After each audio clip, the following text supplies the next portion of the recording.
Hello students, how are you all? Welcome back. In last lecture we were discussing about ideal and real gases. Ideal gases और real gases क्या होते हैं ये हम लोगों ने डिस्कस किए थे. देखिए ideal gases क्या थी? The gases which follows or which satisfies the ideal gas equation, that is PV is equal to nRT. जो गैसेस इस इक्वेशन को सेटिस्फाई करती हैं, इस इक्वेशन को फॉलो करती हैं, उन गैसेस को हम लोग क्या बोल रहे थे? Ideal gases. और जो गैसेस इस इक्वेशन को फॉलो नहीं करती, इस इक्वेशन को सेटिस्फाई नहीं करती, उसे क्या बोलते हैं हम लोग? Real gases. और एक्चुअल में सारी गैसेस कैसी होती हैं? रियल ही होती हैं. रियल को आप लोग नॉन आइडियल गैसेस भी बोलते हैं. No gas is ideal in actual. Actuality में, रियलिटी में कोई गैस आपकी आइडियल नहीं होती है. सारी गैसेस क्या है? रियल गैसेस हैं, जिनको हम लोग नॉन आइडियल गैसेस भी बोलते हैं. अब जो गैसेस हैं उनको ये बिहेवियर शो करना था, उनको इस इक्वेशन को सेटिस्फाई करना था, लेकिन वो ये बिहेवियर शो नहीं कर रही, जिसको हमने क्या कहा था? डेविएशन. डिफरेंट बिहेवियर शो करने को क्या बोलते हैं? डेविएशन शो करना. Deviation from ideal gas behaviour. Ideal gas के बिहेवियर से डिफरेंट बिहेवियर शो करना मींस आइडियल गैस बिहेवियर से डेविएशन शो करना. डेविएशंस को ग्राफ की हेल्प से ऑब्जर्व किया गया था. लास्ट वीडियो में मैंने आपको ग्राफ भी बता दिया था कि अगर हम लोग ग्राफ प्लॉट करते हैं पीवी प्रेशर वॉल्यूम प्रोडक्ट में, और इसका हम लोग ग्राफ प्लॉट करते हैं प्रेशर के साथ, तो हमें यहाँ पे कर्व मिला था क्या? ऐसे स्ट्रेट लाइन कांस्टेंट थी, मतलब ये इसके ऊपर डिपेंड नहीं कर रहा था. जो भी आइडियल गैसेस होंगी वो क्या करेंगी? वो इस टाइप की इक्वेशन को शो करेंगी, मींस ऐसा कर्व वो शो करेंगी. बट हमें यहाँ पे कर्व्स मिल कैसे रहे थे डिफरेंट गैसेस के लिए? किसी के लिए इस टाइप का मिल गया, हाइड्रोजन के लिए ऐसा कर्व, हीलियम के लिए this one for carbon monoxide, this one for methane. यानी कि सारी की सारी गैसेस जिनका भी बिहेवियर चेक किया गया वो आइडियल गैस की तरह से तो बिहेव नहीं कर रही थी. इस तरह का कर्व उनको शो करना था, लेकिन वो कुछ और ही डिफरेंट टाइप के कर्व शो कर रही थी. अब इसका ऑब्वियसली कुछ ना कुछ रीजन भी होगा, कि हर चीज का कुछ रीजन तो होता ही है. तो यहाँ पे डेविएशन शो करने का भी क्या रीजन है? देखिए आइडियल गैस इक्वेशन मैंने आपको kinetic molecular theory of gases जब स्टार्ट करवाई थी तब मैंने आपको बताया था कि हमें इस थ्योरी को पढ़ने की रिक्वायरमेंट क्या है, क्या नीड है, हम लोग क्यों इस थ्योरी की स्टडी करें. तो उसके अंदर ये था कि प्रॉपर्टीज ऑफ गैसेस जो हैं, जो हम लोग डिस्कस करते हैं, गैस की डिफरेंट टाइप की प्रॉपर्टीज, डिफरेंट गैस लॉज जो हम लोगों ने स्टडी किए, ये सारे एक्सपेरिमेंट्स के बेसिस पे थे. These were only on the basis of experiments. तो इनको थ्योरेटिकली प्रूव करने के लिए भी किसी मॉडल की या किसी थ्योरी की रिक्वायरमेंट थी. और kinetic molecular theory of gases जो कि क्लॉसियस ने दी थी, उन्होंने काफी हद तक क्या किया था? इन सभी को थ्योरेटिकली एक्सप्लेन किया था. जो सारे पॉइंट्स एक्सपेरिमेंटली एक्सप्लेन किए गए थे उनको theoretically kinetic molecular theory of gas ने काफी हद तक क्या कर दिया था? एक्सप्लेन कर दिया था. लेकिन ये बात बिल्कुल भी नहीं होती कि अगर एक थ्योरी मान लीजिए आपको दे दी गई है तो वो थ्योरी बिल्कुल 101% करेक्ट ही होगी. सिंपल सा एग्जांपल आपको दूं, स्ट्रक्चर ऑफ एटम हम लोग पढ़ते हैं, उसके अंदर डिफरेंट मॉडल्स हम लोगों ने पढ़े. सबसे पहले हम लोगों ने थॉमसन्स मॉडल ऑफ एटम पढ़ा. आज की डेट में सारे मॉडल्स को पढ़ने के बाद यू नो वेरी वेल कि वो मॉडल कंप्लीटली करेक्ट नहीं था. उसकी लिमिटेशंस भी थी. उसकी लिमिटेशंस को सॉल्व किया गया, रिमूव किया गया उसकी लिमिटेशंस को, और उसके बाद एक नया मॉडल आ गया, एक नई थ्योरी आई. मींस जरूरी नहीं है कि आपको जो थ्योरी दी गई है, जो कंसेप्ट दिया गया है, वो बिल्कुल करेक्ट ही हो. उसके अंदर कुछ ना कुछ लिमिटेशंस भी होती हैं, आप इस चीज को अच्छे से जानते हैं. तो kinetic molecular theory of gases भी जो थी वो भी कंप्लीटली करेक्ट नहीं थी. उसके दो काफी इंपॉर्टेंट पॉइंट्स ऐसे थे जो कि रॉन्ग हैं, और उन्हीं की वजह से एक्चुअल में ये सारी प्रोसेस होती है. आप लोग डेविएशन आप ऑब्जर्व करते हैं. ये जो आपकी थ्योरी थी, इस थ्योरी के अंदर हम लोगों ने एक पॉइंट पढ़ा था कि the forces of attraction and repulsion between the gas particles are negligible. या तो आप ऐसे बोल देते हैं, या आप क्या बोलते हैं? there is no force of attraction or repulsion between the gaseous particles. जो gaseous particles हैं उनके बीच में कोई force of attraction and repulsion नहीं होता. ये चीज, ये पॉइंट एज्यूम किसने किया था? Kinetic molecular theory of gas ने. ये जो हमारी इक्वेशन है, जो हम लोग बोल रहे हैं कि जो गैसेस इस इक्वेशन को सेटिस्फाई करेंगी वो आइडियल गैस है, ठीक है. तो ये जो इक्वेशन दी गई, इसको हम लोग जो स्टडी करते हैं वो सब काइनेटिक गैस थ्योरी के बिहेवियर पे ही है. अब हमें काइनेटिक गैस थ्योरी के पॉइंट्स को ही पढ़ना पड़ेगा, उसी को हमें लेके चलना पड़ेगा. तो उस थ्योरी ने कहा कि कोई फोर्स ऑफ अट्रैक्शन और रिपल्शन प्रेजेंट नहीं होता है गैस पार्टिकल में, तो हमने उस चीज को करेक्ट मान लिया. उस थ्योरी ने और क्या कहा था? उस थ्योरी ने एक और काफी इंपॉर्टेंट पॉइंट बताया कि volume of a single particle ठीक है। Volume of a single particle, कौन से पार्टिकल की बात कर रहे हैं, गैस पार्टिकल की। The volume of a single particle is negligible as compared to the total volume of gas. इन्होंने कहा कि जो गैसियस पार्टिकल्स हैं उनके बीच में ना तो फोर्स ऑफ अट्रैक्शन और रिपल्शन प्रेजेंट होता है, और साथ ही में उन्होंने कहा कि अगर हम लोग गैस के एक सिंगल पार्टिकल को कंसिडर करें तो उसकी वॉल्यूम नेग्लिजिबल होती है as compared to the total volume of the gas. ये पॉइंट भी करेक्ट नहीं है। हमें ये पॉइंट सही लगता था कि मान लो आपके पास कोई गैसियस सब्सटेंस है, गैसियस पार्टिकल है, उसके अंदर 1000 गैस पार्टिकल्स प्रेजेंट है, उसमें से कोई एक गैस पार्टिकल वॉल्यूम ऑक्यूपाई कर रहा है 0.000 समथिंग, ठीक है। तो हमें क्या लगता है कि देखिए कितनी स्मॉलेस्ट सी क्वांटिटी है, अगर हम इसको नेग्लेक्ट कर देंगे तो कुछ फर्क नहीं पड़ेगा। उस टाइम पे यही एज्यूम किया गया था कि अगर इतनी छोटी सी क्वांटिटी को नेग्लेक्ट कर भी दिया जाएगा तो ओवरऑल वॉल्यूम पे क्या फर्क पड़ जाएगा। लेकिन सोचिए कि अगर सभी पार्टिकल्स की इतनी स्मॉल क्वांटिटीज हम लोग ले रहे हैं, हम उनको क्या करते जाए, नेग्लेक्ट करते जाए, तो ओवरऑल वॉल्यूम पे भी कहीं ना कहीं उसका इफेक्ट पड़ता ही है। बस ये दो पॉइंट्स थे जो रॉन्ग थे। वैन डर वाल ने इनकी एक्सप्लेनेशन दी। वैन डर वाल ने क्या कहा था उनके अकॉर्डिंगली कि कुछ ना कुछ force of attraction and repulsion present होता ही है गैस पार्टिकल्स में, डेफिनेटली। क्यों? सपोज ये आपके पास कंटेनर है जिसके अंदर गैस पार्टिकल्स प्रेजेंट है। पहली बात, अगर इनके अंदर फोर्स ऑफ अट्रैक्शन प्रेजेंट नहीं होता तो ये सारे पार्टिकल्स एक पर्टिकुलर सब्सटेंस में प्रेजेंट ना होते। आप लोग पानी पीते हैं, एक ग्लास आपने वाटर लिया, हम नहीं जानते उसके अंदर कितने वाटर मॉलिक्यूल्स प्रेजेंट होंगे, लेकिन उन सभी वाटर मॉलिक्यूल्स के अंदर आपस में कुछ ना कुछ अट्रैक्शन प्रेजेंट होता है, जिसकी वजह से वो सारे वाटर मॉलिक्यूल एक साथ एक जगह पे प्रेजेंट रहते हैं। अगर उनमें फोर्स ऑफ अट्रैक्शन नहीं होता तो वो सारे वाटर मॉलिक्यूल्स भी एक दूसरे के साथ नहीं रह पाते। सिमिलरली सपोज मैंने हाइड्रोजन गैस ले रखी है एक कंटेनर के अंदर और ये उसके पार्टिकल्स हैं। सपोज इन पार्टिकल्स के बीच में अगर आपस में अट्रैक्शन होगी ही नहीं तो ये सारे पार्टिकल्स एक ही जगह एक ही कंटेनर में रह ही नहीं सकते थे कभी भी। इसका मतलब इनके बीच में कुछ ना कुछ फोर्स ऑफ अट्रैक्शन तो डेफिनेटली होता है। Kinetic molecular theory of gases में ही हम लोगों ने स्टडी किया है कि पार्टिकल्स जो हैं वो कंटिन्यूअसली मूवमेंट करते रहते हैं, रैंडम मोशन में है, मूव करते करते एक दूसरे से टकराते हैं, वॉल्स ऑफ द कंटेनर से भी वो कोलाइड करते हैं, उनका कोलिजन होता है। तो खुद से सोचिए, अगर ये पार्टिकल आकर के इसके साथ कोलाइड करेगा, इसके साथ टकराएगा और उसके बाद फिर दोबारा वो पार्टिकल अपनी पोजीशन चेंज करके कहीं और चला जाएगा, यानी दो पार्टिकल एक दूसरे के क्लोज आए, एक पार्टिकल ने दूसरे पार्टिकल को दोबारा से अपने से दूर भेज दिया, इट मींस उसमें क्या हुई होगी, रिपल्शन हुई होगी। दूर भेजने को आप यही तो बोलते हैं ना कि इस पार्टिकल ने दूसरे पार्टिकल को रिपेल कर दिया। तो हम लोग ये कभी भी अज्यूम नहीं करेंगे कि force of attraction and force of repulsion present होता ही नहीं है।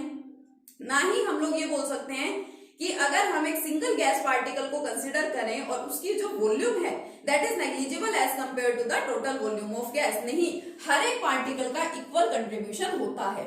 एक बहुत सिंपल सा एग्जांपल आपको देती हूँ। मान लीजिए आपकी क्लास के अंदर 50 स्टूडेंट्स हैं, ठीक है, टोटल स्टूडेंट्स आपकी क्लास में कितने हैं, 50 स्टूडेंट्स हैं।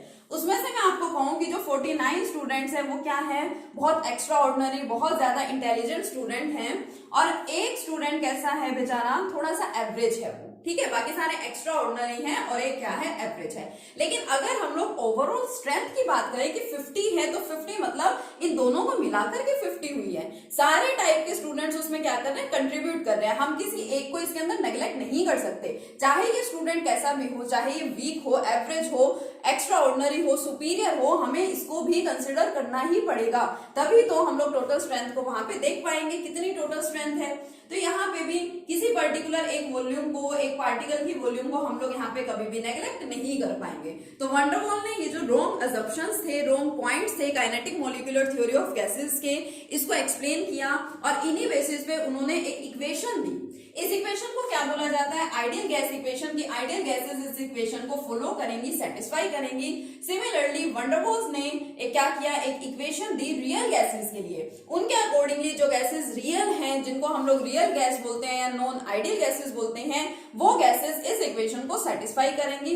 क्योंकि वैन डर वाल ने इक्वेशन दी है तो उस इक्वेशन को वैन डर वाल्स इक्वेशन या van der Waals real gas equation भी बोला जाता है। चलिए देखते हैं वो इक्वेशन क्या है। Yes, now this equation is the ideal gas equation. ये वाली इक्वेशन तो क्या है, आइडियल गैस इक्वेशन है।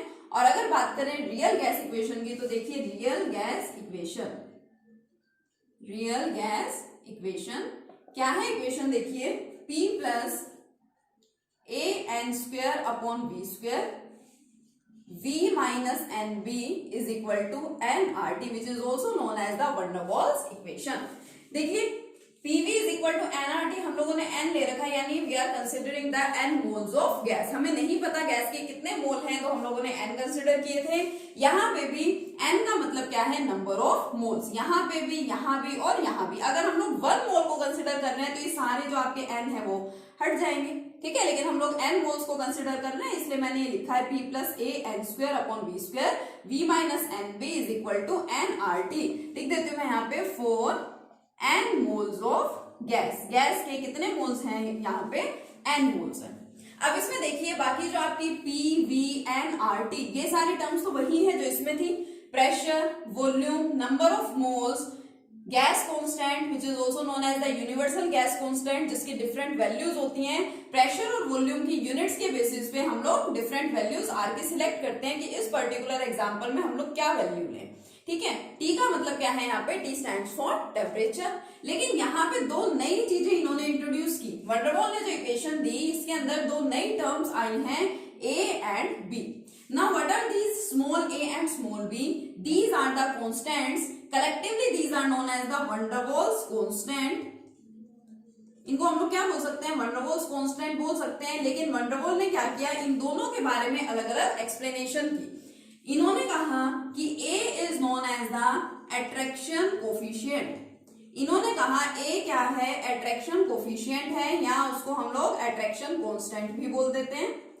And B represents the excluded volume, या इसी को ही इन्होंने को वॉल्यूम भी बोला.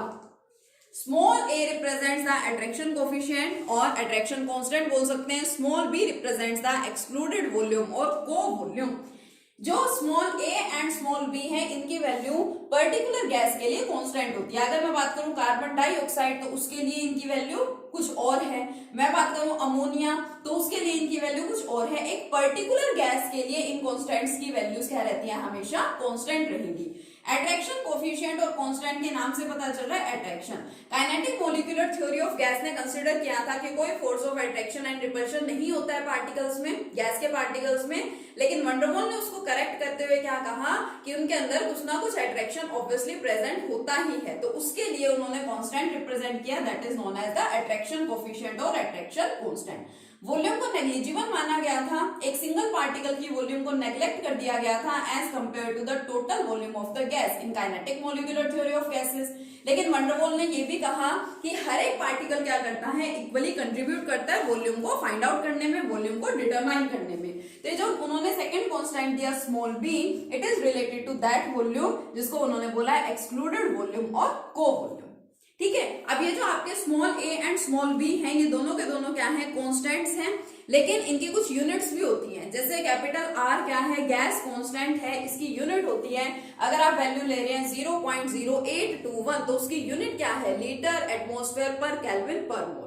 सिमिलरली 8.314 जूल पर केल्विन पर मोल. इसी तरह से आपकी कॉन्स्टेंट्स हैं small a and small b, इनकी भी कुछ यूनिट्स होती हैं. इनकी यूनिट्स को किस तरीके से फाइंड किया गया देखते हैं. van der Waals ने एक मेथड बताया, एक तरीका बताया जिससे हम लोग a और b की यूनिट्स को फाइंड आउट कर सकते हैं. देखिए क्या है इसकी यूनिट्स.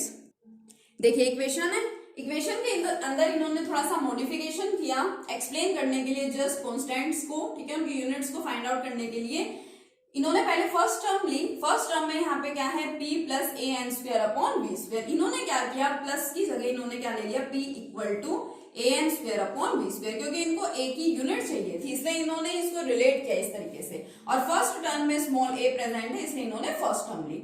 अब मुझे तो यहाँ से A की यूनिट फाइंड आउट करनी है, तो मैं यहाँ पे जो फॉर्मूला प्रेशर के लिए मुझे दिखाई दे रहा है इधर, मैं उसको A में कन्वर्ट कर देती हूँ. ठीक है. मैं A की वैल्यू यहाँ से फाइंड आउट अगर करना चाहूँ तो देखिए इसको क्रॉस कर दीजिए. क्या आएगा? AN² is equal to PV square, और यहां से A क्या मिल जाएगा हमें? PV² upon N square.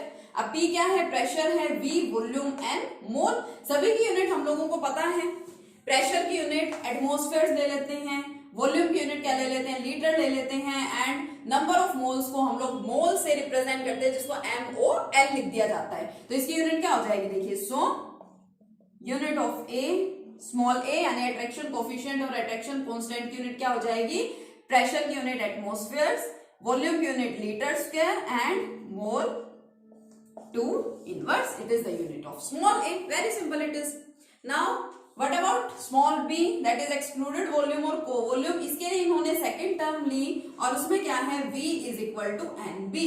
मुझे यहां से स्मॉल b की यूनिट चाहिए, तो मैं इसका फॉर्मूला क्या बना दूंगी, B इज इक्वल टू, ये इसके अपॉन में गया, capital B upon N। Capital B का मतलब वॉल्यूम, जिसकी यूनिट क्या है, litre, upon number of moles की यूनिट मोल। तो इसको क्या लिख सकते हैं, लीटर मोल इनवर्स।